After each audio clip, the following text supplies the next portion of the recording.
the materialization and the concept develop side by side. I think anybody can have fantastic ideas, and that's very valuable. But there's a lot of creativity and enormous amount of time that's required to develop an idea into something that can actually survive an exhibition of 3 months and that can be made in the first place. I really try to develop ideas in the sense that they can be made locally without shipping lots of material. For example, I only send the technical components that cannot be quickly made. And then the rest of the structure is added by local aluminium profiles or standard materials that you can find locally. I think you have to be lucky. That's definitely part of it, and that you cannot do so much about. But you can actually, to push luck, go and do volunteer work in theater, in the cinema, in a museum, in a gallery, and then you meet people.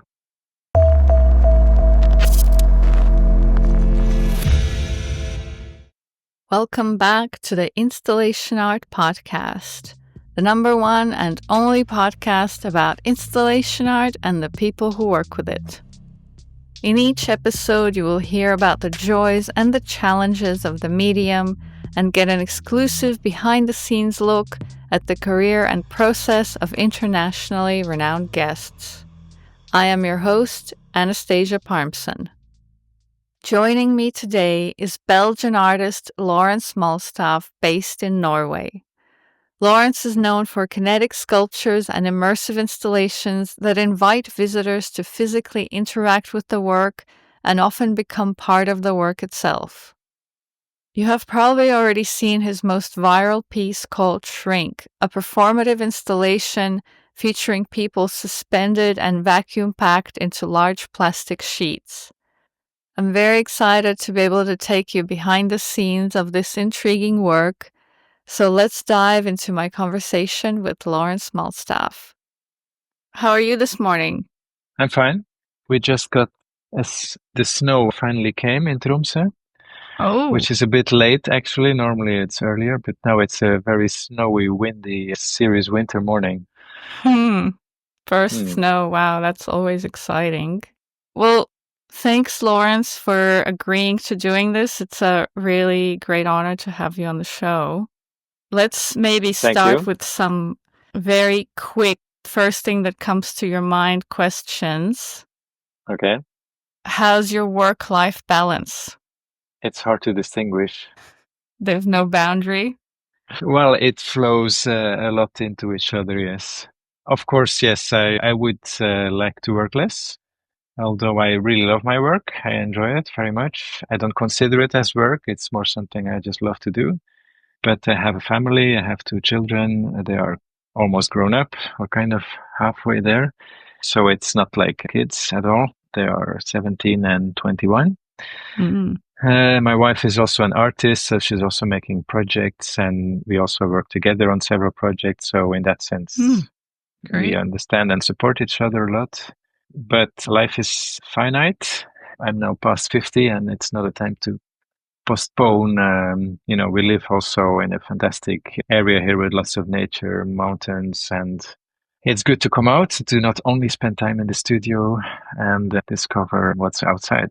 And also, lots of great people living here in a small town, Tromsø, but it's a lot of artists, actually.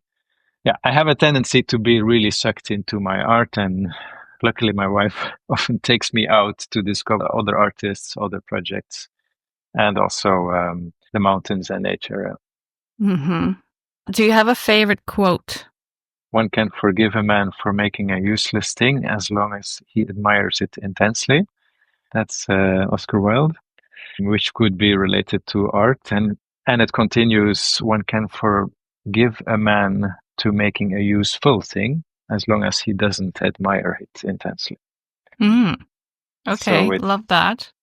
Yeah, it's about, for me, I interpret it as about, we live in a world where everything has to be so efficient and so functional and rational, and we lose anyway, life is absurd in the bigger picture, and art is maybe a little gateway to looking at it in that way and to observe that all things can be important or unimportant. It depends on how you look at it. Mm-hmm. Yeah. And what's your favorite beverage in the studio while you're working? Well, actually, one of my interns here pointed out that I drink very little, that I should drink more, at least water. I have a little coffee machine, but it's quite basic. Yeah. Okay, so you need to hydrate more, basically. Yeah, I think Apparently. so. Apparently, yeah. Okay. Well, let's take things back a bit into the past. Tell me briefly about where you grew up and what kind of stuff were you into as a kid? Yes, I grew up in Belgium, in Bruges. It's a town not so far from the sea in the west of the country, very small country. In safe suburban environment, nice house, great family. Had a happy childhood, I would say. I'm not a tormented. I don't get so much controversial, dramatic inspiration from that childhood. I would say it was very supportive. My father was not professional artist, but had a studio and was teaching art, teaching art history.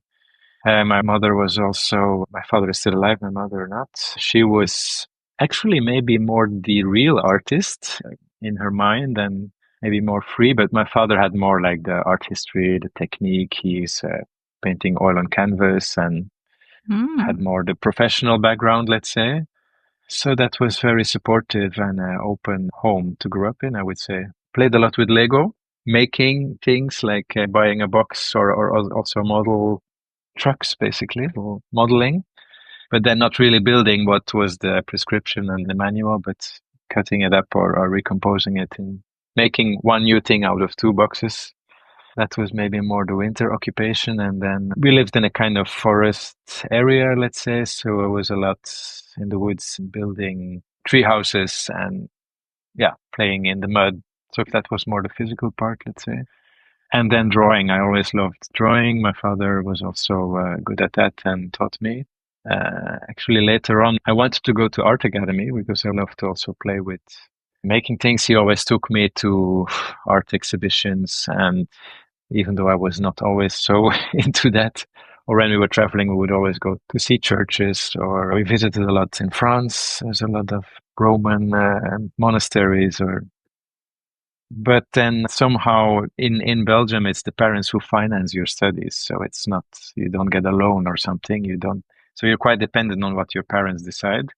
And they thought it would be more appropriate to study something more safe, although he was somehow artist. And then I ended up doing industrial design right across the art academy in the city where I studied, Antwerp. Actually, I was going to an open door to visit the architecture department. That was kind of the plan. But on the same day, in the same school, I discovered this industrial design. And at that time, it was not so much. It was the time before all the computers took over. And it was really like making models, you know, constructing three-dimensional things with all kinds of materials, not only the clay and plaster you would have in the art academy, but really contemporary things, plastics, metalworking. And then at the same time, it was also really a school that was focused on industrial design, not design or not furniture design or interior design. It was really like production of things, how factories would make things. And that I thought was really inspiring, like much more open introduction into all the materials. I mean, the computer in front of us, the paper, the cables here, the 3D printer. We're surrounded by all these materials. So why not make art with these contemporary materials? So were you studying the industrial design with that thought that, oh, I will use these skills and tools to make art? I don't think I had the plan really, and I never really had a big strategy for my career. Still not. But in retrospect, I think it really inspired what I was going to make later. That was a really interesting study. And during my studies and also immediately after, I worked as an artist, or I never really had a job as industrial designer. Although now, really recently, I'm moving a bit into that direction, but maybe we can come back to that later. Yeah. So how did you get into making installation art? I'm not sure where the beginning was, but let's say I think this industrial design was an introduction into different materials. And also Antwerp is a harbor area. I'm kind of just improvising. I haven't thought about this when this really started, but in this harbor, and back at the time, there was nothing was fenced off so much as nowadays, I would say. So on the weekends, I would bike around, pick up old leftovers from steel parts or this or that. I had a really cool studio, or at least art collective with a couple of students in an old printing shop. So I had quite a bigger place there to store and accumulate all kinds of trash, let's say. And I thought at that time, maybe already as a reaction towards this industrial design, which is focused on making things perfect and clean and new, I was interested in seeing the decay or the other side of all these industrial produced products when they decay, when they are turned to waste, when they are turning back to nature in a way, when things start rusting and deforming, when they are being fished out of the canal again, for example. So these things were maybe a beginning of really like exploring contemporary industrial materials in all their phases of life, more as a curiosity, as finding the beauty in it. I would say quite for a longer phase, my art practice was maybe not so much about creating, but about finding and then framing. Or it can be a simple object and then, okay, this is nice. Maybe I have to put a light on it and cut out the parts that are too distracting. And then later on, I think I was more and more interested in physical phenomena like vibration caused by a big motor in a ship, for example, and that makes the cupboard rattle and the glasses on top. And how can you reproduce this in a museum? How can I make a mechanism that makes these glasses vibrate, and then it becomes a poetic sculpture in a way? But it's more like discovering elements in the world around me and then reproducing them, making them possible to share with an audience that doesn't have the time to hang out in the harbor and discover these things, but goes to the museum on Sunday and has 1 hour to. So that's a bit the role of the artist, I think, to share and make things possible that you discover in this surprising world. Yeah. And so how did you then go to showing installation work? What was your first big opportunity or project? Well, maybe I can talk about one or two. Quite early on as a student already, I worked as a volunteer in theater and dance, as helping out the scenographer or like getting involved in improvisation projects with dancers, bringing in objects, not only as a set, as a decoration around the performance, but more as a physical impact on their body. For example, like adding a stone on the shoulder, attaching a weight to the body, or putting one leg in cold water, the other in hot water before a dancer would go on stage. And kind of, you could maybe think of John Cage, who would make a prepared piano and put objects in the strings so that the sound of the piano would be transformed. So these were, by coincidence, I think, friends or my brother, who was also working in a theater at that time. And that was maybe after this industrial design. This was another field, let's say, the performance and the stage arts, that has been an important influence for me. Mm-hmm. And that was also maybe my first way of making a little money. And one thing leads to the other. Then the scenographer I helped out was ill and needed help, so I replaced him. And yeah, I think theater has often been a way to experiment, a way to discover new interactions with audience, because working with dancers are also visitors in a way, or you could say for me, the visitor in an exhibition is also considered a bit as a performer or part of the installation or the visual reality of the installation. So yeah, I think that were a bit my first projects there. And then got invited, okay, maybe you can, in the theater, can you make something in the hall? You get a very tiny fee, but for me that was a lot of money.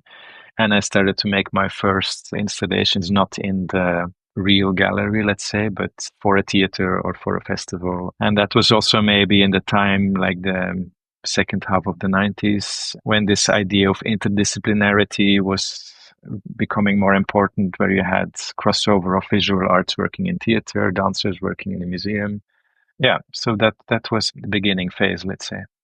Mm-hmm. Interesting, because there's still these performative and very physical elements in your installation, even when they're not for theater. So how did you get out of the theater and into the fine art scene from there? Yeah, I would say that theater is still an important part in my work, and I still have projects, and it's, I think, two worlds that really feed each other. I don't see them as separated. An installation can be picked up by a director, and then maybe the director asks, oh, could we adapt this to a scenography for a performance, or the other way around, and a scenography is adapted to work independently in a museum. So it's not like two separate type of projects, really. Of course, the time is different and I need to adapt things technically. But I think an important person was my agent, who I've been working with since 2000 or even before that. Isha Tayo, she's running Tayo Art Office. She used to run a really beautiful gallery in Belgium, in Ghent. And that was for me, I think, the most clear introduction into the visual arts, because at that time she discovered me when I was running a really cool place in Brussels, an old swimming pool that was not a swimming pool anymore, but was abandoned for a long time. And with a group of artists, we made a deal with the owner to transform it into artist studio, performing arts. And that was also this whole concept of multidisciplinary space. We had architects, philosopher, botanist, lots of performers and visual artists, but to mix all these things together, I had big space and could make big installations there with very little money. And then she was just one of the visitors, came along, and she loved my work and invited me. And then ever since, we're still working together now. Cool. That's a great story. So you basically created your own opportunities by organizing that space. Yes, and it's still a reference for me. This time when I finished my studies, very shortly after that, I founded this space in Brussels called Les Bains Connective. So Les Bains is the bath houses, because it's not only a pool. It was like the time where people would have many, many bathrooms. People didn't have a bathroom at home, but you would go to this house where you could actually take a bath. And so there was many different rooms with many different disciplines, kind of having each their studio below, and that would somehow all accumulate and cross-pollinate in the central big hall where the swimming pool was. That was the dream. But it was tough as well, cold and underpaid. Yeah, still sounds good. I would love to have seen it. Your work looks very technically precise. Do you build everything yourself? Well, to the precise, I would say it is never as precise as I would like. And I think it's also what I'm really looking at is like the contrast between precision or control, let's say, and the uncontrollable. I think the uncontrollable is what I'm actually interested in, or that's maybe the poetic or the beauty or the fascinating, the mystery of the materials and the movements and the physical phenomena that I'm interested in. And then, of course, the precision or the materials, the motors around it are sometimes also part of I don't want to hide that. That's also part of the image, I would say. But this begins with, okay, how can I reproduce this, back to the shaking glasses? How can I keep this going for an exhibition that lasts maybe 3 months? I have to make it really good, because, of course, we all know that this kind of kinetic art breaks down. They're often in the exhibition, out of order. So during the years, I learned YouTube has been very important. Of course, it started a bit with the industrial design background, but that's maybe also a hobby. I mean, I love to work with the CNC machines. The one you see up there, that's something I'm working on right now. It's for a very different project, but so yes, I love to make things myself. A lot of inspiration comes from this, also from all the failures, because you tried the first one, things break, they bend. Oh, and this bend is actually a really interesting tension in the material there. This could be interesting but I don't have time for this. That's in the back of the mind for maybe. So by making myself, I think I accumulate ideas for future projects.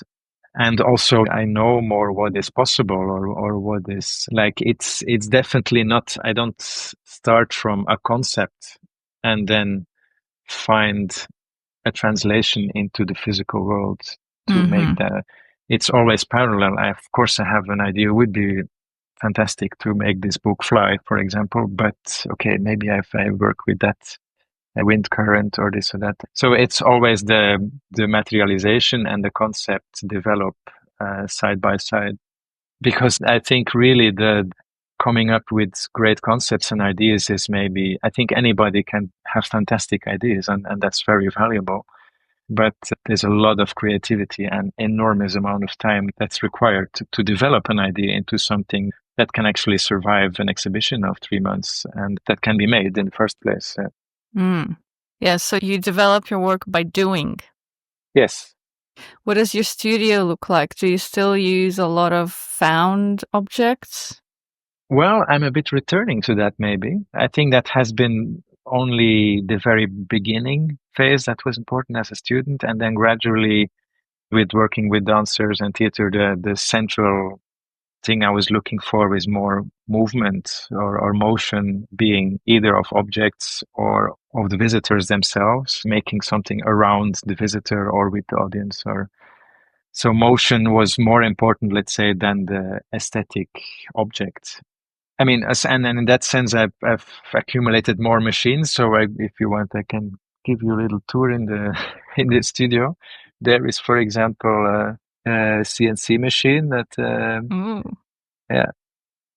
So it's a lot of now. Actually, I emptied the room because my wife is also using this as a dance studio on Monday. Oh, wow! But behind there is the workshop, let's say, which you cannot see much of, but all the dusty parts, dusty maneuvers are happening in there. So it's more machines than objects, I would say, that I'm accumulating a lot for metal, how to say, working with metals, yeah. But recently, the past couple of years, what has become more and more important is transforming my practice into a sustainable way of producing art. And then also I'm turning more and more to found materials in nature, like not things that come from human-made waste. I mean, there are some special plants that are growing here. Now I'm doing a big project with birds, with seagulls. Actually, this is the panel you see up there is one of part of a large hotel I'm building for seagulls on tripods that are slowly moving the sea. First, we seduce them to make their nests on it, because the city here is really invaded by a huge colony of seagulls, but a special type of seagulls, kittiwakes, that are threatened with extinction. There are only a few thousands left, but if all these thousands come to our small town, it's a big issue. So now, the last 2 seasons, we managed, in collaboration with some scientists and an architect, to seduce them to come and nest on these bird hotels. They are made like tripods, very lightweight, so we could move them at night, 1 meter, 2 meter away from the building. While the gulls are away.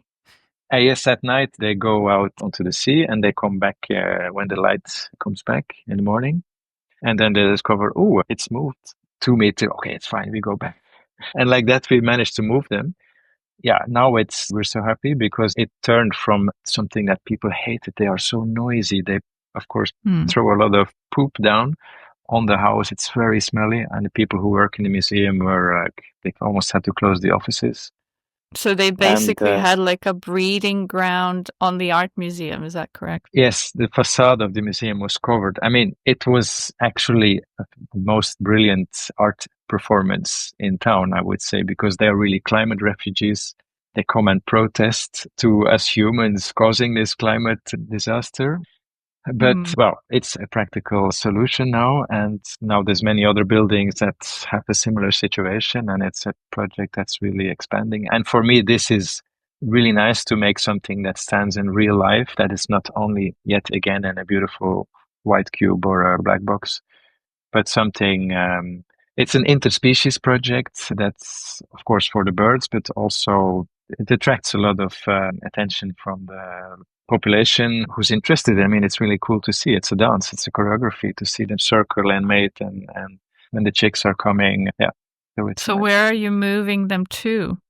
From this museum, they are in front of the museum. There is a park. And so we sloping down towards the sea and we put them in the bottom of the park. And that's now being built as we speak. Yeah. This morning they are digging the foundation for a bigger structure, 2 towers of 10-meter high, with about 500 nests on each tower. That is a very cool project. I encourage the listeners to go and check it out on your website. But let's go back to the humans involved in your projects. Your work often relies on the physical presence of somebody in the audience. Tell me a bit about the process to ensure that everything works smoothly in that interaction between the person, a layman, and the work. With a layman, you mean somebody who's not me, or who doesn't know? Somebody who is not you or a performer in the piece, who's just a member of the public interacting with the work. Well, I think maybe the motivation starts from the fact that, as I said, for me, it's often about observing a phenomenon in the world, observing how a coffee cup falls down, breaks, and rolls around. And I mean, that's maybe not such a good example, but it starts from an experience, a physical experience, me as a person in the world, going out now in the snowy winter here in the morning. And I think trying to capture this, trying to reproduce this in a museum space, it's about the fact that in a way, as people, we are always in the middle of things. We try to get an overview on the world. We try to observe objectively. We have an incredible science evolution in the past 200 years. But it's impossible. I mean, we are always subjective. We are always surrounded and influenced by so many other things. And that's why also as an artist, I think it's in a way, I'm not saying what art should be, but for me, it's interesting to just make situations where people are also in the middle of the experience and not looking at an object outside or a conclusion that you as an artist have thought of. This is a finished idea. This is something that's external and that you look at as a statement from the artist. I think for me, it's interesting to make a situation where something can happen, where something can evolve during a certain duration. With your presence, the situation will be different. With your response to it, with your resistance to it, maybe, yeah, I'm thinking now, yesterday I had a workshop with one of my more known works is this vacuum performance, where people are being vacuum packed in between two layers of plastic. Yeah. And that's first of all, it's a good example, actually, what you see as a visitor looking at somebody being vacuum packed. It's very different to what it feels when you are inside as a performer or a visitor. So that's already a good example. And this project was originally designed as something that visitors would, with a guide, of course, experience, go inside. And then once inside, if you resist to it, it's really difficult. You get warm, you get sweaty, you get sticky, you get even more stuck. While as if you adapt and if you relax, if you can trust the environment and listen and adapt your body to this, of course, very absurd situation, then it becomes something very peaceful and supporting. It's like floating in a saltwater tank. Mm-hmm. This is maybe the most explicit example, but with many other installations, it's also about you as a visitor having choices to experience this in different ways. And also the second layer is then the people who are actually observing this participant. And thereby the participant becomes a bit of an actor, although you're not necessarily so exposed. It's often quite more intimate than in this vacuum piece where you're really exhibited, let's say. But in many other installations, it's more something's happening. You wait your turn. Maybe it's 2-3 people at the same time. Maybe it's a big group of people at the same time. But there's often two layers, like the looking from the outside. And then once you're inside, you're actually co-directing or a co-actor, let's say, in an event. Have things gotten damaged in the exhibition process? Don't mention the war. Yes, of course, but actually not really dramatic. It's more things working, things get worn out, things have to be replaced. And that's, of course, over the years, I got more experience to ship spare parts and to know which things can go wrong. I think even the more experience I have with all these technicalities, the more I know what can go wrong. You can never avoid, like even this vacuum piece, which has now been traveling since 1995, there are still new situations that occur where you think, how is it possible? I mean, I thought now I experienced everything, but now the sun is coming from that angle while there is a wind coming from here. I don't know. It's amazing how reality is so creative always to come up with new combinations and new challenges. Well, give me an S- example for the shrink piece. Well, I mean, it's not so hard to imagine in retrospect, but in Madrid, I must say, it's kind of new now that this project is being exhibited outdoors. So that brings just a new series of challenges. And in Madrid, it was, of course, hot. We had thought of, okay, we prepare. We cannot do it when the sun is directly on it. We wait till the sun sets. Okay, fine. Wind, they have calculated the wind forces with certain weights and this and that, everything prepared. And they had put white covers on we covered because it was on a big square, 6 of these vacuum pieces. It was a really nice setup in Matadero, Madrid, a beautiful, huge art center with several theaters, concert halls. And then, of course, how was it? The sun would go down a bit later than we calculated. I mean, that's a human mistake. I don't think the sun made a variation there. But that means that one person would still be super hot and the other people would already be in the shadow. And I mean, it's not a big deal, but these kind of things are, you can prepare and calculate and have the computer with all these preparations, but still things turn out differently. Mm-hmm. And is it still a participatory work? Well, it's definitely for every city, there is a call for local people to take part in a workshop 1 or 2 days before. And then I train them. It's not that complicated. It's really about making people feel confident and creating a good atmosphere. And there are some practicalities with the tube. But it's really about building trust and surrendering to this situation. Then it becomes a beautiful experience. And most often it ends up with a really nice family feeling where people go, of course, through an intense experience. It's often several performances per day for several days. And yeah, it really becomes a kind of a community project. And occasionally it's also still exhibited where visitors of the exhibition can go in the shrink without the workshop, and then there is a guide, but that's quite rare, although that's how the project started. Mm-hmm. Okay. And how long are they in there for at a time? The performance usually lasts around 20 minutes. You could be longer, but that's more or less when you have seen it as an audience. Let's say it's a very minimalist thing. People go inside, you see them go inside, you see them climb up. It's no big mystery there. But of course, it's very surprising then when you see that they actually stay in there and how do they breathe and how does it this and that. And then they are kind of like paintings. Let's say I really ask them to be very still and certain positions, do really small adjustments, partly because it's good to, you're really stuck, but they can control the pressure inside. And when you're stuck like this for 20 minutes, it's not good for your neck. So you do need to take different positions a little bit. And aesthetically also, it's a kind of variation between very roughly, not too explicit, but between a contracted fetus position or a extended Christ. But they are free to improvise a bit between these positions. Yeah. So you mentioned this work is actually pretty old, from 1995, I believe. And I think most people have seen it. It's gone viral on social media. Do you ever feel as an artist that you're sick of showing that one work and you just want to move on and be known for something else? I've been there some time ago, absolutely. Yeah.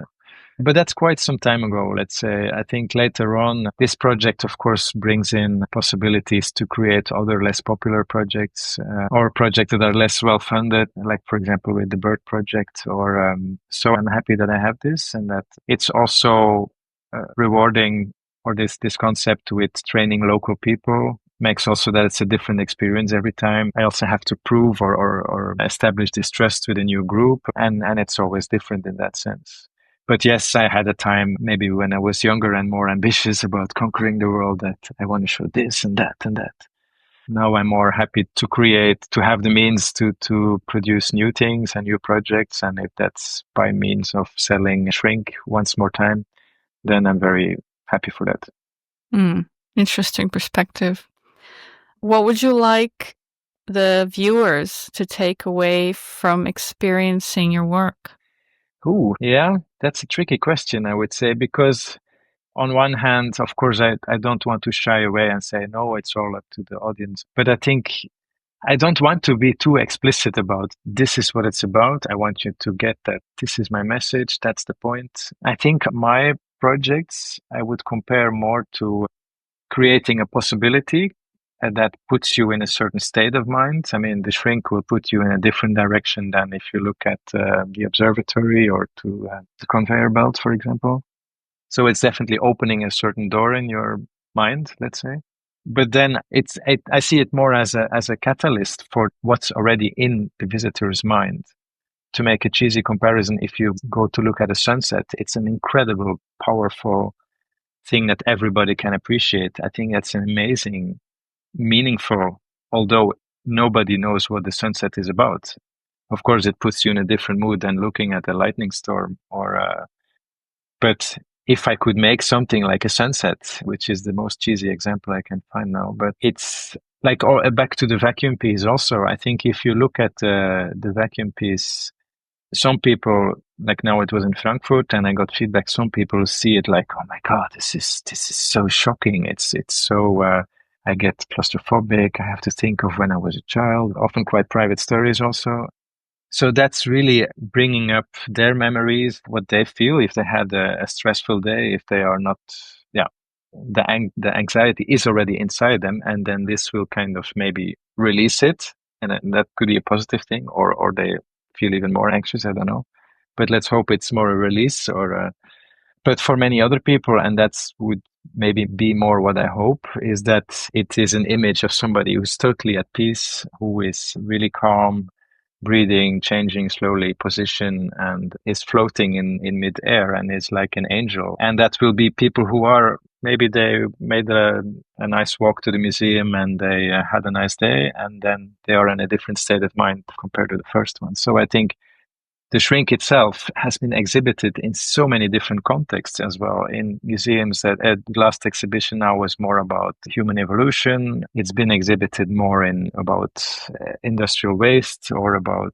consumer society, or curators invite this project in very different contexts. And I think that's really good that a work can survive and can mean different things. Yeah, definitely. Definitely also over time, like this Nemo Observatorium, I think that's also an old work from 2000s. Yeah.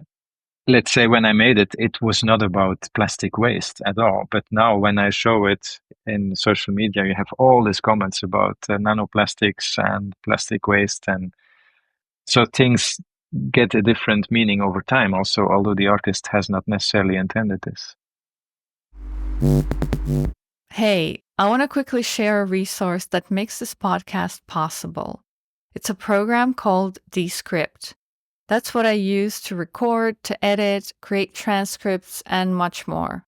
And honestly, I don't know if I could even do this podcast without it. Descript just makes audio and video editing so much less daunting. If you do any editing at all, you'll definitely want to check it out. With Descript, you're not just editing abstract waveforms, but the actual script, as in a Word document. And repurposing content is also really easy, for example, turning long-form video into vertical social media clips. Check out the link, I've put it in the show notes and on our website, so you can try it out for yourself. Do you have to be personally present when doing those workshops or when the work's getting installed? Ideally, yes, but depends what you mean with ideally. I would say for the work itself, yes. But as I said, I'm in the last years now, I'm trying to really transform my way of producing and exhibiting art in a more sustainable way. I live in the north of Norway, which is far away. It always requires flying. I'm trying to count my flights per year now and to find other ways of holding these workshops. Like yesterday, I had an online workshop with two people in Frankfurt that had to be trained, but they already had another person that I trained personally. So I was there a couple of weeks ago, and with certain installations, I try to find ways to train people online, or to at least combine, okay, I build up this exhibition, then I can continue to the next city instead of flying back and forth to Norway. And of course, it's great to meet people at the opening and to get in touch with the audience and also install the work in the best possible conditions. But I think we as artists also, or I at least want to really take responsibility and not only talk about climate change, but actually physically do something with how I work. Yeah. Mm. What about the shipping of the work itself? Have you taken any steps on your process in that? Yes, absolutely. So luckily, all my works are stored in Belgium, which is really central in Europe. I don't have much things. Okay, there was now a project in China, but that was a very lightweight project, an inflatable that I shipped without flying myself. And the newer works, I really try to develop ideas in the sense that they can be made locally without shipping lots of material. For example, I only have to send the technical components that cannot be quickly made. And then the rest of the structure is added by local aluminium profiles or standard materials that you can find locally.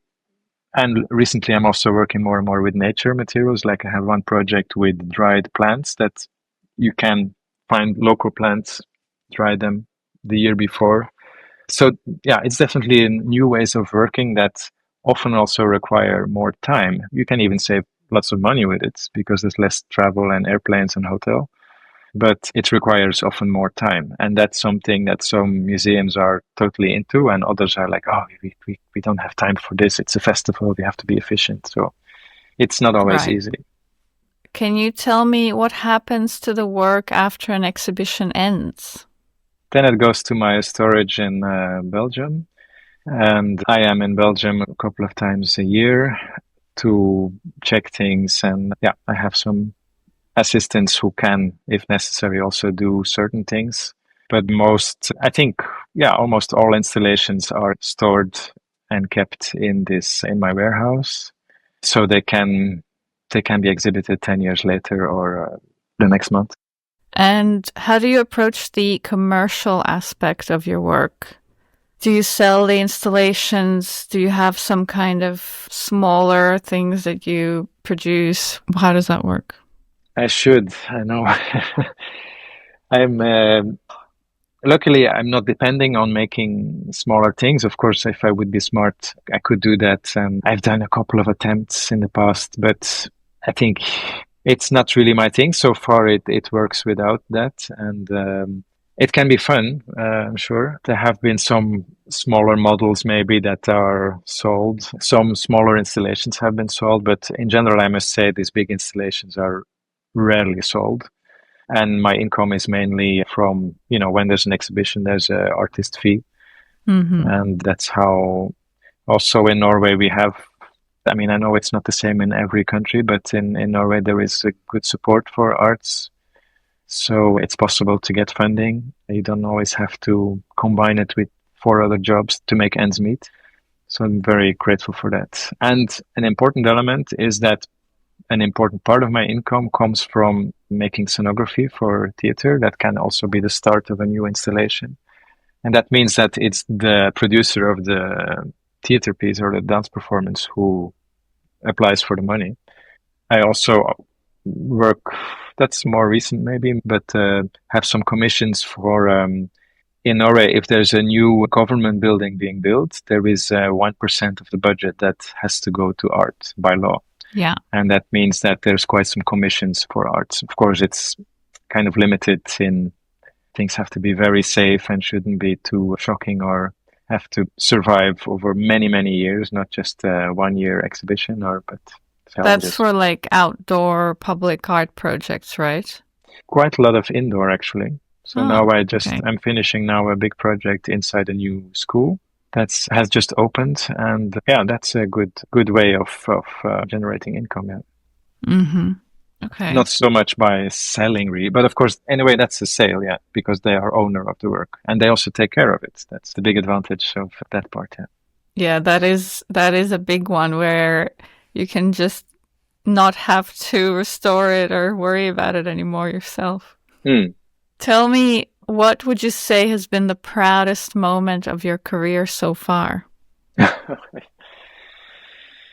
I mean, I can mention one really nice experience was an exhibition in Sao Paulo.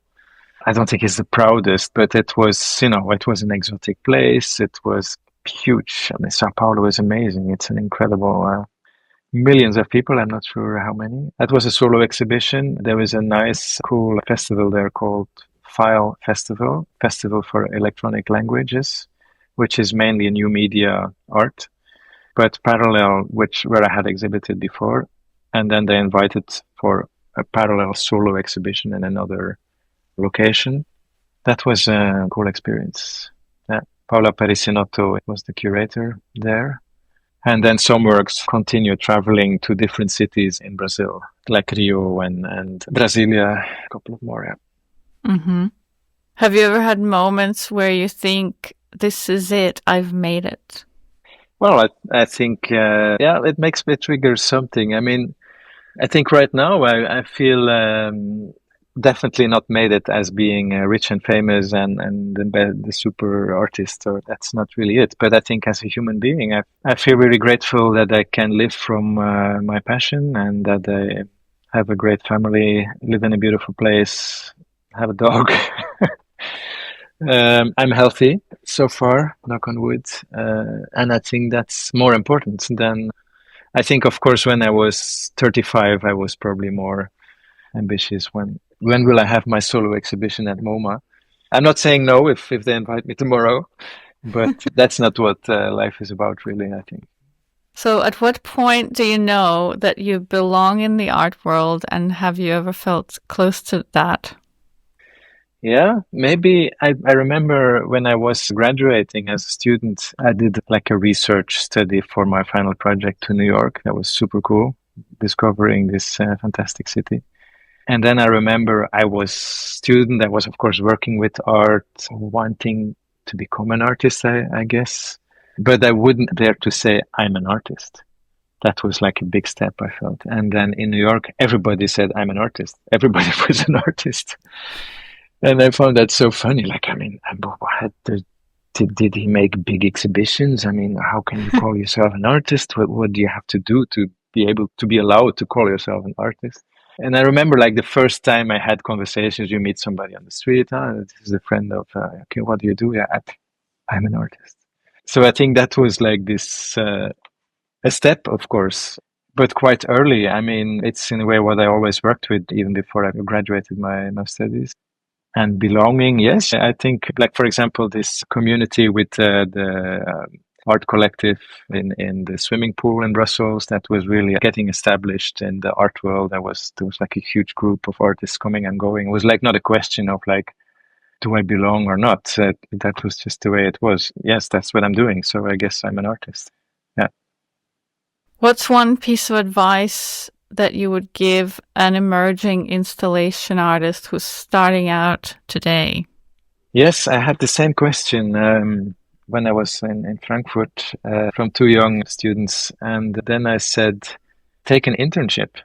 A school is, of course, important, but I think take an internship in a studio of people that you're inspired by, or even maybe that's not the main thing, but really get involved in the real work. See that it's not only discussing intellectual ideas, but it's also carrying things around, cleaning up, making a budget, making planning, having meetings, being on time in the meetings, being sharp.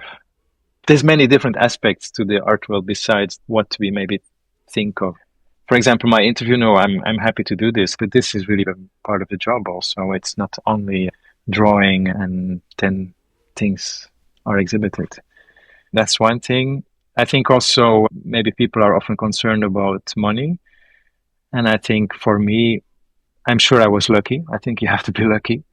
That's definitely part of it, and that you cannot do so much about. But you can actually, to push luck, I would say, go and do volunteer work in theater, in the cinema, in a museum, in a gallery. And then you meet people. Then you bump into this person, that person. And for me, that's a bit how it happened also. Then the sonographer needed help. He turned ill. I had to replace him, or I had to make certain parts. And then they said, well, actually, how much do you want for it? So don't only think of how can I make money. I think it's, first of all, how can I get connected? How can I meet people? Yeah. And I'm also talking to myself. I would say collaborating or connecting to other people is a very important thing. Yeah. I love that. That's a great advice. So do you take interns in your studio? Yes, quite regularly. There's not like a big requirement at all. It's usually not paid though, but it's a really beautiful place to visit if you love nature. It's a small town. It's in the north of Norway. There's lots of mountains, skiing, whales, northern lights, midsummer sun, you name it. If you love nature, it's really cool. There's also a cool film festival. University, there's quite some students, art academy. And of course, the studio is cool. It's quite varied projects. That really depends from time to time. But things are really made. And I think the internships are really about things like you learn skills about mainly, let's say, metalworking, construction work, welding, how to really make. So it's about using your hands, let's say. And of course, we discuss things around the coffee table. It's a small studio. It's not like a team of 10 people. It's just me and the intern, maybe two. And occasionally for bigger projects, there are other helpers coming. But yeah, and it's from the people from Europe. They often have an Erasmus support to cover their room, to pay their rent and hotel. Norway is not cheap.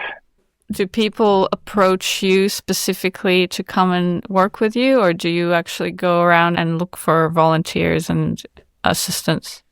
No, it's usually I get an email, and if they are willing it's not so much me selecting, it's I get an email and then we do a video call, and if we agree on the terms, then they're welcome. And I think gradually I ended up in some lists in these different art schools, and I think that's more how it works. I don't go actively to call for people now. Okay. So if you want to come to Tromsø. I'm thinking about it. It's interesting. But any listener out here, if you want a nice experience in Norway, you know what to do. If you could wave a magic wand and do anything, anywhere, no budget limits, what is your dream project? Wow. Dream project. It's not something I've thought about, but one thing that comes up now is it's also an environmental project in the city where I live. It's Tromsø. It's on an island. It's about 50,000 people, but it's like a 10-kilometer long island in a fjord. So there's sea around and then more islands and mountains. And it's a lot about fishing, and the marine culture is very important. But there is an enormous catastrophe going on. If you know these sea urchins, the round, beautiful red shells with spikes that are laying along the shore in the sea, they are eating up all the seaweed. And now the sea gets a bit warmer, so they are exploding in millions and millions of the sea urchins, and they really eat up. They call it the underwater forest, seaweed forest. And they say that this is actually more important than the Amazon forest when it comes to carbon storage and all these things. So this is a big invisible thing happening because it's under the water. If there's a forest burning somewhere, we all see it, but this is happening underwater. And I've now been working with a marine biologist, Delphin Ruchet, who's been... I have to cut this story a bit short now, but there's a big pier, and on one side, they've been picking up all the sea urchins. The seaweed is growing back. It's a beautiful, lush forest now with lots of fish and crabs, and the life is turning back, and it's so beautiful with underwater cameras. We made really beautiful images there. On the other side of the pier, which is a stone pier, they did nothing. It's 200 meters. The sea urchins have been grazing and eating up everything that can be eaten, and it's a desert. And this is now something that's not really the concept is so clear. It's like a 200-meter pier from the city center out into this ocean with a observatory in the end that I'm also working on now. But we want to make something that you can see this, that you can look underwater. And then, of course, there's different ways of we were thinking about making rafts that you could actually make this into a regular event with people, that volunteers, a community project that people come and join. You get a wetsuit and you go and dive. You have this underwater with snorkeling. It's beautiful things to see. Mm-hmm. And to make different ways of making this visible, and of course helping the seaweed to grow back. And this is one project I'm thinking about, but that we don't have funding for it so far. Mm. So you basically want people to see what's going on underwater, to make it visible.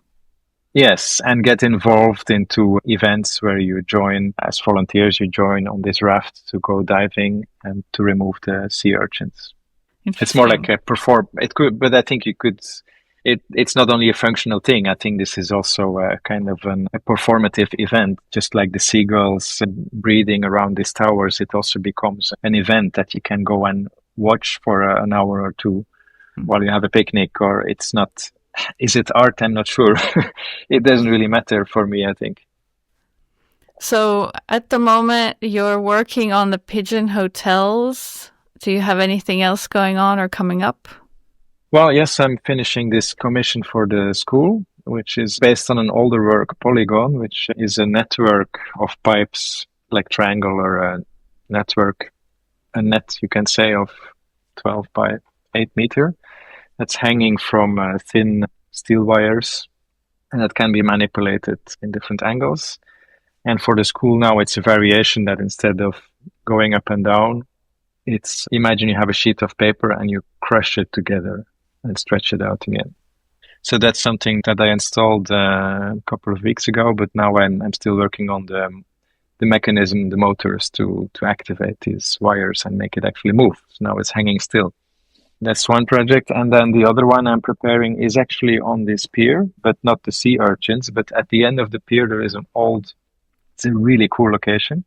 So imagine you go from the city center, 200 meter on a stone pier out into the sea. And at the end, there is an old German bunker, which is just a block, basically a block, 8 by 8 meter. And on top, there used to be a big cannon because you have a perfect overview over the fjord, over the mountains, and also the city. So when you're there on the roof, you have a really cool overview. Also, if you look back to the city, this was commissioned by the municipality who asked to develop this place into something, to make an artwork originally, but my proposal was to make it into an observatory. So the plan is to build a glass dome, like an observatory with an old-fashioned periscope, you would say. So the idea of replacing this cannon, which is not there anymore, by a periscope. But let's say now we dropped the periscope and it's just a glass dome. Because we are in the north of Norway, it's very exposed to serious wind. It's cold, it's snow, so you need shelter. But when you're behind glass, it's a really fantastic place to observe and to lay down under the stars and the northern light. And then below, in the bunker itself, will be a cool small place, let's say, for small exhibitions on, for example, the nature conservation projects like the sea urchins, on the urban development that's going on. There's a huge old brewery that will be torn down there. This whole area is under development now in the next 10 years. So this will be an observation spot. So it's really about nature, urban development or architecture, and of course art. So there can be more small exhibitions or activities there. And yes, I think this would be, if I can have a magic wand, there we're also, the budget is totally blown, because it's a public space and, we have to do all these safety things. Suddenly the municipality discovered it's not just an artwork, it's actually a public space. And then you have to have fire regulations, you have to have safety for this and that. And so, yes, please, magic wand, if you can help generate a budget for the dome. Yeah, it sounds like a great project. Hopefully it'll get all perfectly done and then one day I can come and check it out. So where could people see your work and where can they find out more about what you do? Well, the website is one thing. I must say Instagram is more updated than the website. Mm-hmm. What's your Instagram? Lawrence Malstaf, one F in one word. So there I usually announce things. Then Tayu Art is my agent. She also has a website and announces my exhibitions. There are a couple of things, but then you have to come all the way to Norway. A kind of couple of permanent things. Now, November, December, I'm working on the production of this big hotel, so there's no more traveling, no more openings. Mm. But the Nemo Observatory will probably be in Czechia early next year. Shrink will definitely be a couple of locations. Maybe I shouldn't announce things that are not really confirmed. Okay, so people should go on your Instagram to get the latest updates. Yes, and Tayu Art, which is also the website and an Instagram account. Okay, cool. All right, well, I will put all that in the show notes so people can easily find the links.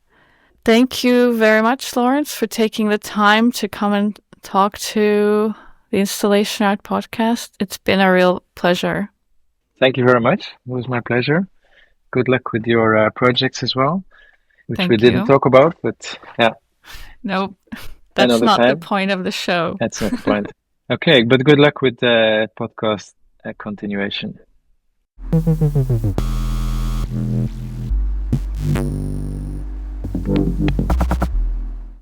That was Lawrence Malstaf, based in Tromsø, Norway. You can find out more about his work on his website, lawrencemalstaf.com, and through his agent, Tayu Art Office on artoffice.be, and you should follow him on Instagram at Lawrence Malstaf.